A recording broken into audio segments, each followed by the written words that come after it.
Je ne savais pas que j'étais malade avant, j'avais une insuffisance rénale.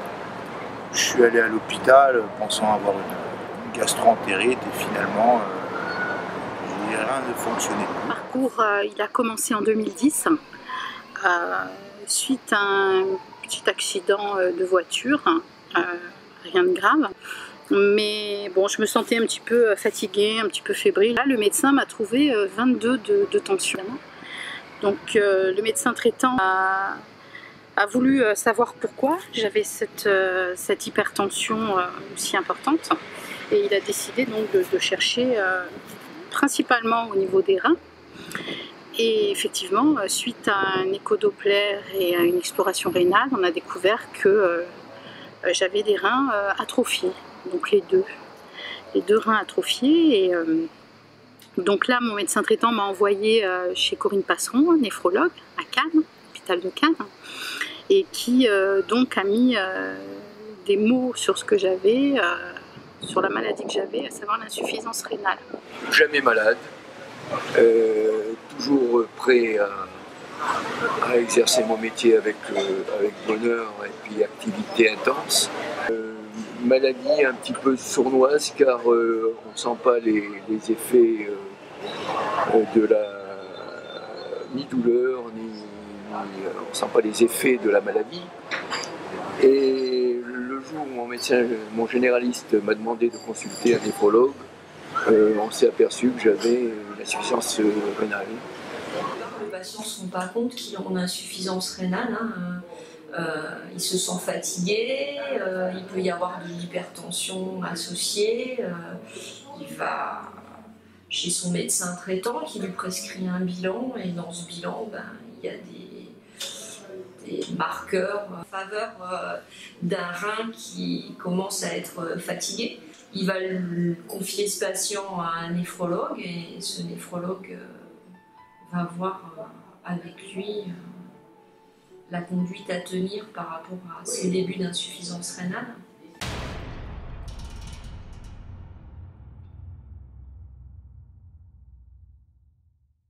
Donc nous avons fait l'éducation thérapeutique qui a commencé en 2008. Et à partir de là, nous avons fait pas mal d'ateliers pour accueillir et pour voir pas mal de patients, pour les rassurer, pour leur donner leur expliquer notre vécu. Et on est surtout là pour moi, servir un peu de trait d'union entre les patients, les nouveaux arrivés, c'est ce que j'appelle, et les soignants, que ce soit les infirmières ou les médecins, pour dire que il y a la maladie, mais il y a quand même une vie, et qu'on peut aussi bien vivre avec la maladie. Faire attention à tout ce que l'on doit faire au point de vue nourriture, au point de vue médicaments, prendre bien ces médicaments. Donc les ateliers sont on se regroupe entre nous, entre malades, et on nous parle de la maladie. Donc pourquoi la maladie, comment la vivre, comment prendre ses médicaments. On rencontre des pharmaciens, on rencontre des diététiciens, puisque la vie change avec la maladie rénale. Je pense qu'il faut voir le patient au long cours, c'est-à-dire on a le diagnostic, la maladie rénale elle évolue petit à petit, progressivement la plupart des cas. Donc on a le temps, si possible, de le prendre dans sa globalité et avec une association de personnes, c'est-à-dire des soignants différents, donc des aides-soignantes, des infirmières, des diététiciennes, des pharmaciens et surtout aussi d'autres patients qui peuvent apporter leur soutien et discuter entre eux. Donc c'est quand même très important tout ça.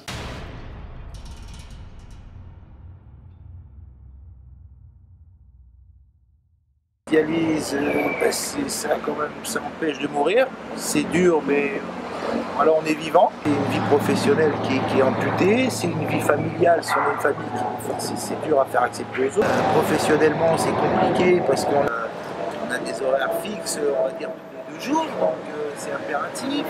Les voyages, les déplacements, c'est compliqué, c'est fastidieux. Si on veut se rendre même en France, c'est prévoir des fois un mois et demi à l'avance une dialyse. Donc on vit, mais on vit durement quand même. Après, il faut accepter la maladie et c'est comme ça, on a la chance d'être en France. On a la chance d'être pris en compte aussi. Donc c'est une acceptation, on est malade, mais on est quand même bien suivi, on est quand même bien entouré. J'ai commencé mes premières dialyses à l'âge de 2 ans. Ensuite, j'ai une première greffe à 6 ans. Et j'ai été redialysée et regreffée après à 11 ans. Et là, une chance, ça a tenu 25 ans. La dialyse, elle te maintient en vie. C'est pas une maladie qui touche que des personnes âgées. Ça touche tout le monde, malheureusement. Pas mal d'enfants. On est bien entouré. Donc 3 fois par semaine, tous les 2 jours. On a un jour de plus le week-end. Sans dialyse, je crois qu'on peut vivre en gros une semaine à tout casser. C'est un traitement qui est lourd, mais c'est un traitement indispensable. Et pour la plupart de certaines patients, encore une fois, qui ne peuvent pas être transplantés ou qui ont déjà été transplantés, qui reviennent provisoirement en dialyse.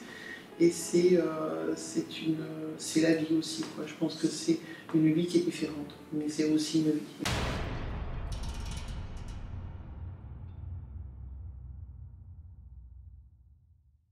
Rappelons les termes de la loi. Tout sujet est présumé consentant au don d'organes ou de tissus, c'est la loi Caillavet depuis 1976, à moins qu'il ait exprimé du temps de son vivant son opposition. On est tous donneurs d'organes ou de tissus après sa mort, mais si on est opposé, eh bien, il faut l'avoir exprimé du temps de son vivant par le biais d'un outil qui est le Registre national des refus. Alors, ça paraît finalement assez simple, mais sur la pratique, on va prendre un exemple. Lorsque, en tant qu'équipe de coordination, on va être informé qu'un sujet est décédé dans des conditions qui permettraient un prélèvement d'organes, la première chose qu'on va faire, compte tenu de ce que je vous ai dit, c'est qu'on va interroger le Registre national des refus pour connaître les volontés du défunt. Et si on ne trouve pas la personne inscrite sur le registre, la loi nous demande à ce moment-là de demander à ses proches, au sens large, eh bien d'exprimer la volonté du défunt. Donc on ne demande pas aux familles si elles sont d'accord ou pas pour le prélèvement. Les familles sont là pour exprimer la volonté du défunt.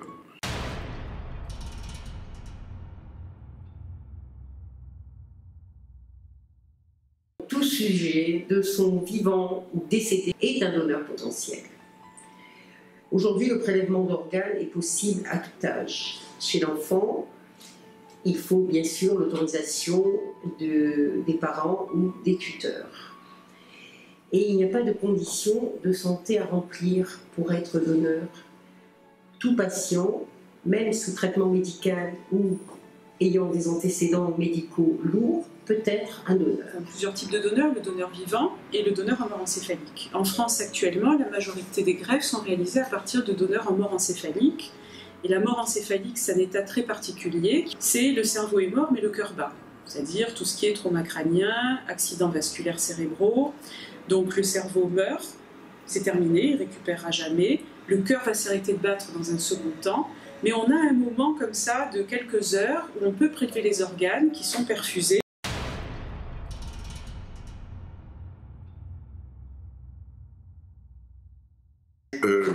Si on est contre le don d'organes, parce qu'on a réfléchi, parce qu'il y a quelque chose qui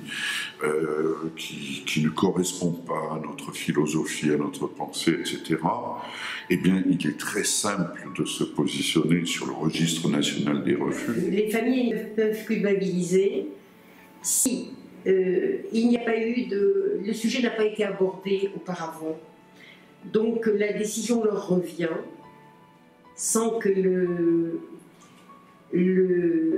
donneur potentiel et exprimer sa volonté. Et 30% refusent de donner. Et d'où il vient ce non? Là aussi, il y a plusieurs causes. Il y a une non-information, c'est découvrir le problème au moment où le problème surgit, parce qu'on n'en a pas parlé avant. Il y a des freins religieux. Les familles, si elles n'en ont pas entendu parler avant, peuvent très bien se braquer, donner un non, et c'est un peu à l'origine de nos 30% de refus.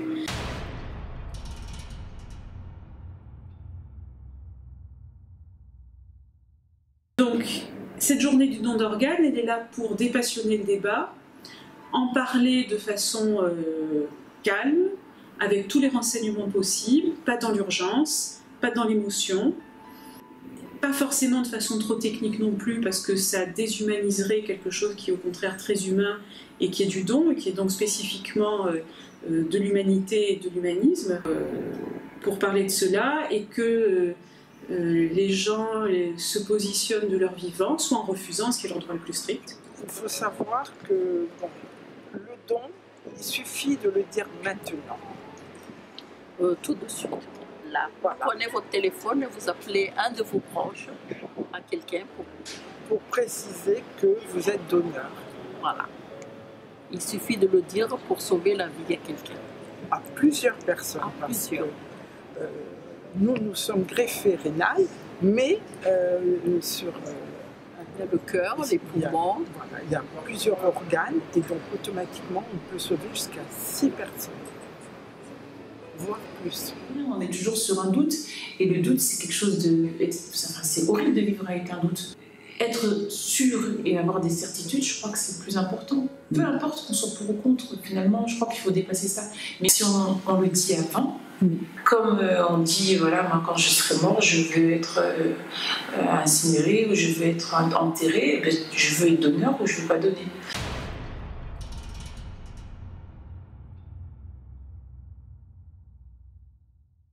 Alors, de par ma position de néphrologue spécialisée en transplantation, je veux d'emblée positionner la transplantation comme faisant partie des méthodes de suppléance rénale, au même titre que l'hémodialyse et la dialyse péritonéale.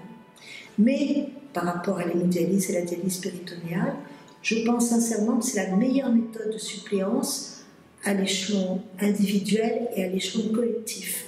Pourquoi? À l'échelon individuel, parce que c'est celle qui offre la meilleure qualité de vie et la meilleure espérance de vie. Et en termes collectifs, c'est parce que c'est celle qui coûte le moins cher à la société. Donc, c'est donc celle qu'il faut promouvoir. Et le ministère de la Santé l'a bien compris, parce qu'il y a vraiment une tentative de promotion du don d'organes et de la greffe à partir de donneurs vivants. Et bien sûr de donneurs décédés. J'ai été atteint de maladie de PRG à l'âge de 17 ans et à l'âge de 34 ans, elle a accéléré et je me suis retrouvé en dialyse pendant 7 mois. On m'a proposé d'envisager une transplantation parce que c'était le meilleur remède, le meilleur traitement, quoi. Ça m'a fait bizarre au début parce que c'est de suite des mots qui font peur, quoi. Ensuite on m'a parlé du don vivant. J'ai la chance d'être compatible. Moi ce que je veux dire c'est que le donneur il est super bien préparé, j'ai beaucoup réfléchi parce que je pense que le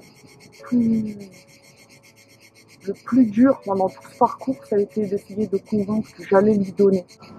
À l'heure actuelle en France, le donneur vivant ne représente que 10 à 13% de l'activité de greffe d'organes, ce qui est largement insuffisant.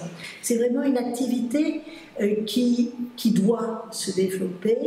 Il ne risque pas grand-chose parce qu'avant de prélever, on fait des bilans extrêmement complets pour vérifier que le donneur est en excellente santé, qu'il n'y risque pas de donner une maladie transmissible et qu'on essaye de se projeter des années en avant, dans la mesure où on essaie de voir quelle serait sa fonction rénale et sa fonction cardiovasculaire à 80 ans lorsqu'il n'en a que 40.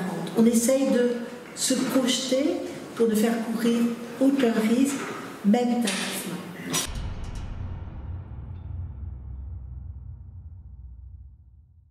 j'ai perdu un enfant de 10 ans, accidentellement, mort cérébrale.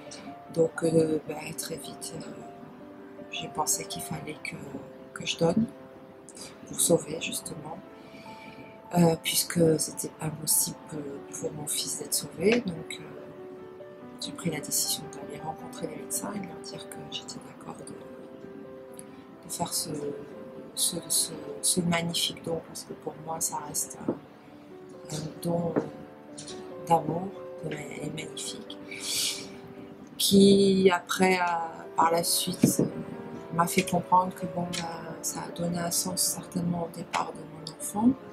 Ce que je voulais rajouter, c'est que moi j'ai vécu ça différemment, enfin vraiment parallèle.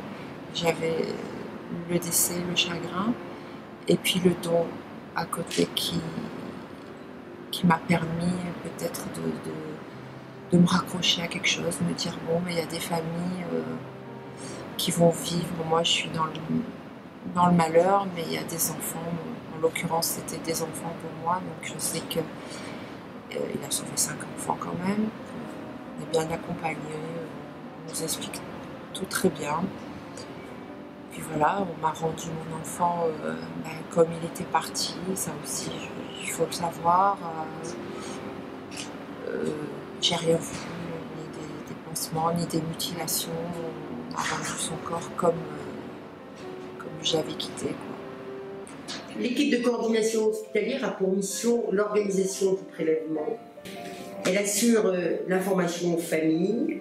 Elle essaie en permanence d'améliorer cette information. Elle va prendre en charge l'accueil des familles en détresse face au décès d'un de ses proches. Être responsable du respect des bonnes pratiques dans le prélèvement d'organes. Mon rôle, c'est d'être là. On parle beaucoup d'accompagnement, mais je pense que la présence en elle-même est quelque chose d'hyper important, et de se rendre disponible. Parce qu'elles sont dans un moment qui est très très très difficile. Avant d'arriver à dire que quelqu'un est décédé et qu'il va pouvoir être donneur d'organes, il faut quand même qu'on ait expliqué à la famille qu'on ne pouvait plus sauver cette personne-là, qu'on puisse faire l'annonce de la gravité de la situation, et ensuite, si l'évolution vers le don arrive, on passe étape par étape. Il ne faut pas être très très brutal avec l'annonce. Le prélèvement, ce n'est pas le prélèvement en soi. C'est l'objectif, c'est la transplantation ou la greffe.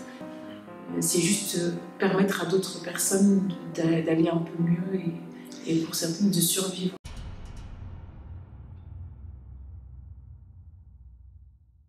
Je suis en vie grâce à un don, ça fait 8 ans. Et je remercie cette personne chaque jour que je me réveille tous les matins. Au bout d'une semaine, j'ai été, comment dirais-je, debout. Et donc, ça s'est passé au mois de septembre. Je suis sorti de l'hôpital. Je suis allé voir un peu ce qui se passait à la plage. Donc, une anecdote, les 3-4 premières semaines, tous les 2 jours, je me réveillais à 7 h pour aller prendre le taxi, mais il n'y avait plus de taxi. Il y avait la liberté. Donc on s'y fait vite quand même à la greffe. Hein. Et c'est quand même une grande liberté, très grosse liberté, que j'avais perdue donc, pendant 4 ans et que j'ai retrouvée petit à petit. Donc une adaptation, oui, au bout de 2 mois, ça allait bien.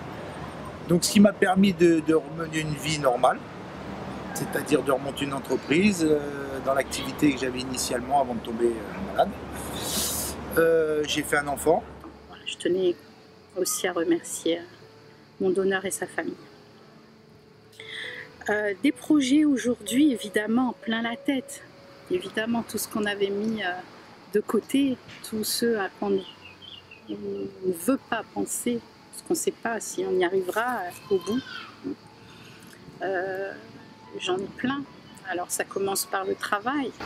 Et là, je sais depuis hier que j'ai trouvé un travail en CDI comme secrétaire médicale. Donc encore une fois, un rêve exaucé. Et c'est fabuleux. Voilà. Donc c'est la vie, hein, c'est la vie. Ouais.